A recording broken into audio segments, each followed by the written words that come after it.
के बीच में है, शांतिपूर्ण रूप से उनकर बैठकर सुने, एक दो नारे लगाकर। हाँ, ये मोमेंटो बैठ कर रहे हैं रामगंज जी, जो हमेशा पार्टी के लिए हमेशा तैयार रहते हैं, वो इनके साथियों द्वारा मोमेंटो बैठ किया जा रहा है।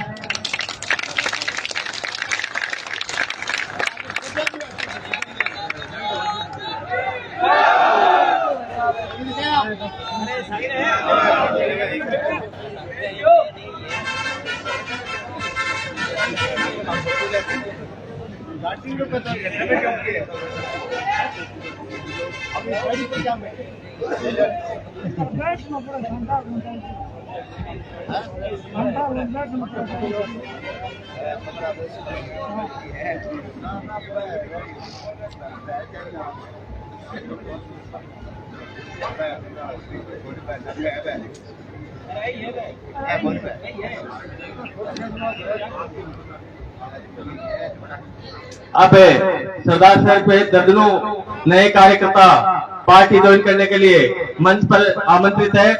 वो नागौर सांसद हनुमान जी बेनीवाल का माल्यार्पण करके स्वागत करेंगे और पार्टी के वरिष्ठ नेता सीताराम जी नायक उनको पार्टी का दुपट्टा पहनाकर पार्टी की सदस्यता ग्रहण कराएंगे। राजेश कुमार जी पारिक वार्ड नंबर 21 सरदार साहब, राजेश कुमार जी सोनी वार्ड नंबर 34 सरदार साहब, समीर तेली वार्ड नंबर 37, सतपाल जी मीणा मील बानीपुरा, शीशपाल जी नाई जय संगसर, गोविंद जी दामो वार्ड नंबर 26 सरदार शहर,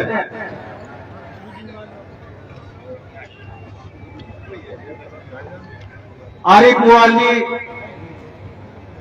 वार्ड नंबर 58 सरदार शहर 38 सरदार शहर, नबील सागला वार्ड नंबर 39 सरदार शहर, राहुल चौन वार्ड नंबर 28 सरदार शहर, डॉक्टर भगवत स्वरूप शर्मा जनक साहब लालगढ़ सुजानगढ़, राजकुमार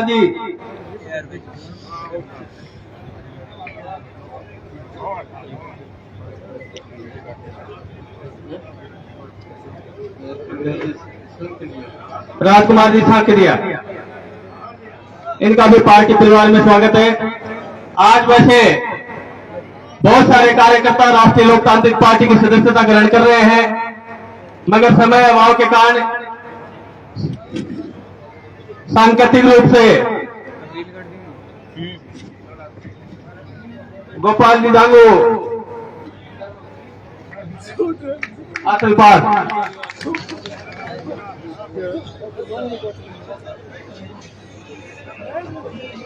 सांकेतिक रूप से दर्जन पर कार्यकर्ताओं का दुपट्टा पहनाकर और माला पहनाकर स्वागत कर रहे हैं। सभी का राष्ट्रीय लोकतांत्रिक पार्टी परिवार में हार्दिक अभिनंदन, स्वागत। इन सबका जोरदार तालियों से पार्टी परिवार में स्वागत करें, क्योंकि आने वाले समय में इस पार्टी को मजबूती प्रदान करने के लिए कार्यकर्ता जी जान से तन मन धन से लगकर इस पार्टी को, राष्ट्रीय लोकतांत्रिक पार्टी को नई ऊंचाइयों पर पहुंचाएंगे। हमें पूरी आशा और उम्मीद है कि जिन जिन कार्यकर्ताओं ने जिन आज पार्टी की सदस्यता ग्रहण की है, वो पूरी निष्ठा व ईमानदारी से पार्टी को आगे बढ़ाने में अपना महत्वपूर्ण योगदान देंगे।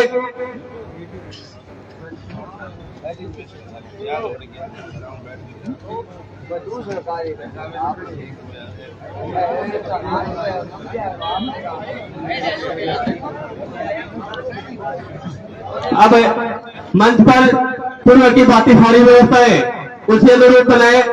मंच पर जो अपेक्षित है वो बैठे, बाकी के सब लोग अपना अपना स्थान ग्रहण करें। अब जिनका इंतजार था, पूरे भारत में किसान कौम का मान सम्मान बढ़ाने वाले, न्याय योद्धा के रूप में पूरे देश में अमिट छाप छोड़ने वाले, सड़क से लेकर संसद तक 36 कौम की लड़ाई लड़ने वाले नागौर सांसद परम सम्मानीय हनुमान जी बेनीवाल से निवेदन करता हूं कि वो इस आज की कार्यकर्ता सम्मेलन को संबोधित करें। हनुमान बेनीवाल, हनुमान बेनीवाल, राष्ट्रीय लोकतांत्रिक पार्टी, राष्ट्रीय लोकतांत्रिक पार्टी, जोरदार तालियों से स्वागत करें परम सम्मानीय हनुमान जी बेनीवाल। सरदार शहर के अंदर 2-3 जोरदार जयकारे लगाए। बोले बालाजी महाराज की जय, दयाजी महाराज की जय, राम साहब पीर की जय। आज के इस निकाय चुनाव एवं सत्तात्मक बैठक सरदार शहर विधानसभा क्षेत्र और पार्टी की नई ज्वाइनिंग का कार्यक्रम भी रखा। जिन जिन वरिष्ठ नेताओं ने पार्टी ज्वाइन की, मैं नाम लेके मंच पर जो बैठे और यहाँ जिन लोगों ने सामने से आके भी मेरा स्वागत किया, पार्टी ज्वाइन की, मैं सबको पार्टी परिवार में आपका अभिनंदन करता हूँ। बहुत बहुत आपको धन्यवाद कि हमारे परिवार का हिस्सा रहे। और मैं आपको विश्वास करता हूँ, जितना सम्मान आपको अपनी पहले पार्टियों में मिलता तो उससे ज्यादा सम्मान यह मिलेगा। हम व्यवस्था परिवर्तन की लड़ाई लड़ रहे हैं, इसलिए ये हम सबकी ड्यूटी है कि हमें प्रदेश को बचाना है, देश को बचाना है और आने वाली हमारी नई पीढ़ी को बचाना है। इस चीज का ध्यान प्रत्येक व्यक्ति रखे। ये हमारी लड़ाई कोई खुद के लिए नहीं है, खुद के लिए लड़ते तो कभी का सत्ता के अंदर आ जाते। आपके लिए लड़ रहे हैं और आप अपनी लड़ाई के अंदर इस लड़ाई का हिस्सा बने और राजस्थान में व्यवस्था को बदले। पालिका चुनाव, पंचायत चुनाव, ये लड़ने भी हमारे लिए जरूरी हो गए। अगर नहीं लड़ेंगे तो लोग कह देंगे लड़े क्यों नहीं, और लड़े जब फिर आपको ताकत दिखानी। मैं इस राजस्थान के प्रत्येक नगर पालिका, नगर परिषद, नगर निगम क्षेत्रों के अंदर जानकारी रखता हूँ। राष्ट्रीय लोकतांत्रिक पार्टी गांव से जीतती हुई आती है, लेकिन शहर आती हार जाती है। समझ गया? सरदार शहर का मुझे चुनाव याद है, जब 47,000 वोट पार्टी को मिले 2022 में, लेकिन सिटी में शायद 1500, 2000, 2200 कितने बने थे भाई? 2200 वोट। अगर सिटी में एक पक्ष हमारे साथ हो जाए, आप समझ रहे हैं सारी बातें, भारतीय जनता पार्टी का वोट कभी भी हमारी तक नहीं आएगा। वो तो अलग हिसाब का वोट है, उनको वही शोषण करने में मजा आता है। उस वोट को वहीं भी बैठे और शोषण करवा रहे। लेकिन कांग्रेस जो लंबे समय तक हम सब मिलकर, जाट, मुस्लिम, मेघवाल, मीणा, माली, गुजर, ये तमाम लोग कांग्रेस के साथ थे। अब वो कांग्रेस नहीं रही, अब कांग्रेस बदल गई। अब कांग्रेस के ऐसे नेता बन गए जो कमरे में बैठ के इतिहास लिखने का प्रयास करते हैं, जो कभी रात को भजनलाल से मिलते हैं, दूसरे दिन दिल्ली में जाके दूसरे नेताओं को हाजिरी देते हैं और यहाँ आके बयान देते हैं और ये और कहते हैं कि अपने आप वोट देंगे, जाएंगे कहाँ? राजस्थान में तो माइंड सेट है, एक बार बीजेपी, एक बार कांग्रेस। इसलिए भाइयों, हमें सबक सिखाना इन पार्टियों को। पेपर लीक की जो घटना है प्रदेश के अंदर हो रही है, जिस तरह नीट का पेपर लीक हुआ और जैन जी, हमारे छोटे बच्चों ने, भाइयों ने जिस तरह जंतर मंतर पर प्रदर्शन किया, आंदोलन किया, लाठियां खाई, हम सब उस आंदोलन के अंदर थे। जंतर मंतर से लगा के इस देश में पेपर लीक के खिलाफ सबसे बड़ा अगर आंदोलन हुआ वो RLP के नाम है। जब SI भर्ती का आंदोलन हमने सही विश्वास किया था, 125 दिन से ज्यादा आंदोलन चला और बड़ी 1.5-2 लाख नौजवानों की रैली आप लोगों ने गर्मी के अंदर 47 डिग्री तापमान पर रैली करके देश को संदेश दिया कि हम इन फर्जी ठंडारों को नहीं लगने देंगे। हाई कोर्ट, सुप्रीम कोर्ट तक आपकी जीत हुई और देश में मैसेज किया कि राजस्थान जो पेपर लीक की राजधानी थी, तो बनाई किसने? गहलोत, वसुंधरा और भजनलाल, तीनों लगातार लंबे समय से इसको पेपर लीक मजाक उड़ाते लोग हमारी दिल्ली में। कहते साहब आप राजस्थान से आते हैं, हमारा बच्चा पास नहीं हो रहा साहब, उसको डिग्री दिला। तो अब राजस्थान की एक चित्र रही, समझ गया आप लोग? तो मुझे और कहते हैं आके मैं ज्यादा दिखता हूँ, ऐसा डिग्री विग्री मिल जाती है क्या? आराम से नौकरी आराम से लगती है। तो कहाँ तो राजस्थान था? तो बाहर से पढ़ने के लिए बच्चे आते थे, अपने बच्चों को लोग राजस्थान में पढ़ाते थे, अपनी top school, top university, top college होती थी। दुर्भाग्य से अब हमारी इज्जत के कांकरे हो गए देश के अंदर। ये नीट का पेपर भी आउट हो तो कहां से हुआ? लीक, सीकर से।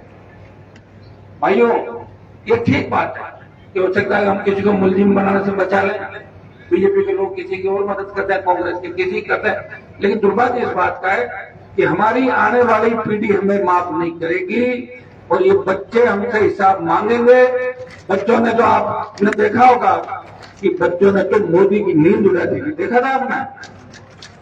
उनके जो वीडियो देखे, मोदी जी ने माफ किया ना उनको, फिर बोले भाई गालियां तो बहुत दी, लेकिन बच्चों में माफ करे क्या? माफ नहीं, अलग इलाज किया, बच्चों को पकड़ के कहां ले जाओगे आप बताओ? वो ईडी सीबीआई से नहीं डरते, वो बिल्कुल ऐसे ही चलते हैं। हमें तो हमारा भारत चाहिए, या भगत सिंह हुए या हमारे दूसरे क्रांतिकारी जिन्होंने शहादत दी, हमें ऐसा भारत चाहिए। और ये बच्चों की डिमांड थी, और जब बच्चों की डिमांड थी, माँ बाप की अपना भी होगी। बहुत नेताओं मैंने वहां देखा, अलग अलग पार्टियों में बिलोंग करते थे, लेकिन इस आंदोलन में सबने साथ दिया और बहुत बड़ी जीत हुई। एक भ्रष्ट विकेट दिल्ली से गिर गया, एक ही गिरा है, बहुत से बाकी है भैया। मतलब लड़ाई जीत गया आप लोग, उसका भाई और आ जाएगा कोई। इसलिए हमें मजबूती से लड़ना है। और मैं राजस्थान में विशेष रूप से बात कहता हूँ कि हम तो सिर्फ वोट डालना ही जानते हैं, एक बार कांग्रेस, एक बार बीजेपी, इसके अलावा हमने राजस्थान के अंदर लंबी लड़ाई नहीं लड़ी। भाई आपसे उम्मीद जगी, और मैं भी, मेरा पूरा समय आपके लिए दे रहा हूँ। 2018 में 3 से लेकर अगर मैं लड़ाई नहीं लड़ता तो मेरी लड़ने की शुरू से आदत थी। मतलब जब मैं लड़ रहा था तो मैंने तय किया 2012-13 के अंदर, अब मुझे खुल के लड़ना है मेरे छोटे भाइयों के लिए। किसान कर्ज माफी, रोजगार, चोर मुक्त राजस्थान, सशक्त लोकायुक्त, भ्रष्टाचार मुक्त राजस्थान, अपराध भय मुक्त राजस्थान, इसके लिए प्रयास मैंने किया। प्रयास का एक परिणाम है कि आप लाखों की तादाद में हनुमान बेनीवाल की रैलियों के अंदर अपने अपने साधनों से आते हो। सरकार परेशान है कि रैलियों में से लोग कहाँ से आते हैं। अब आज मैं नागौर से आया, कितनी सारी गाड़ियों के साथ आप आए, वहां से मैं 10 रुपए गाड़ी लेकर रवाना होगा। ये आपका मन है, रोज 10,000 का तेल जलाते हुए आप कहते हो हनुमान जी को ताकत देंगे, हनुमान जी ईमानदार रहता है। इन्होंने जीवन हमारे लिए समर्पित कर दिया और उनको 23 के अंदर राजस्थान के अंदर किसान कौम को सत्ता में बिठाएंगे। ये प्रत्येक राजस्थान के बच्चे की, किसान की और जवान की, ये आप सबकी उम्मीद है। और मैं आपको विश्वास दिलाता हूँ कि मैं वो सब कुछ करना चाहता हूँ जो एक आम बच्चे के मन के अंदर है। कैसा राजस्थान होना चाहिए, कैसा देश होना चाहिए। रोजगार, डिग्री से बड़े रोजगार की इतने कॉलेज यूनिवर्सिटी खोल दिए, धड़ाकर खोले जा रहे हो, डिग्रियां बांटे जा रहे हो। रोजगार कहाँ है? रोजगार बताओ। सरकारी नौकरियां छोड़ो, 5 लाख पद आपके राजस्थान में खाली है, दिल्ली के दुनिया भर के पद देश में खाली है, लेकिन प्राइवेट उद्योग जो लगा रहे हो वहां भी रोजगार नहीं दे रहे हो। उद्योग लगेगा सरदार शहर में, जमीन किसानों की जाएगी सरदार शहर की, सस्ती दर पे जमीन है, प्रदूषण फैलेगा यहाँ पे, और रोजगार लगेंगे बाहर के बच्चे। इसलिए ऐसा कानून बनवा रहे देश और प्रदेश के अंदर संगत करके कि 80 से 90% रोजगार हर मामले में, और जिसकी जमीन जाती है उसको विशेष पैकेज, स्थानीय लोगों को रोजगार दिया जाए। ये कानूनी जामा इसको पहना है। ये प्रयास हम लोग लगातार स्टेट और दिल्ली के अंदर कर रहे हैं। भाइयों, प्रयास में कोई कमी नहीं। देखते आप रात कब दिन कहाँ, और चलते चलते गए कहाँ। 18 में 3 MLA मोदी की सत्ता को छोड़ने का जब वक्त आया, किसी ने नहीं छोड़ी। मेरे समाज के 25 सांसद थे देश के अंदर। पंजाब लड़ रहा था, हरियाणा लड़ रहा था, यूपी लड़ रहा था, दिल्ली लड़ रहा था, लेकिन कोई नेता नहीं था जो मोदी को छोड़ के सड़क पाए। तब आपके भाई ने इस लड़ाई को लड़ा कि मैं बलिदान दूंगा, मेरे भाइयों का सम्मान बढ़ाऊंगा। और देश में बात चली, राष्ट्रीय लोकतांत्रिक पार्टी जो सबसे नई पार्टी है, उसने अपने भाइयों के लिए, कृषि बिलों के लिए सत्ता को ठोकर मार दी। आप याद रखो, भूलते जल्दी, जब मैं कृषि बिलों के लिए सत्ता छोड़ गया, मैंने 3 सीट की कम से कम 10-12 तो हो जाएगी। आपने तो 1 कर दी, और 1 की कर दी 0, और 0 में भैंसवाड़े को बढ़ा के रोज आप देख रहे हो क्या स्थिति। आप बताओ, रोज उठते ही शर्म आती है, पता नहीं कौन सा घपला घोटाला होगा, क्या होने वाला। लोग कहा तो क्यों से नागौर को कहाँ लेके गए, और कहा सुबह शाम अखबार में क्या पढ़ते हैं, क्या हो गया मेरे भाई। बनियान में 40% देखा था तुमने, इससे ज्यादा तो मुझे लगा नहीं मुझे होने वाला है ना। इसके बाद दूसरा ही आता है। 2-3 डायलॉग रुको भाई, रुको। मैं चूंकि मुझे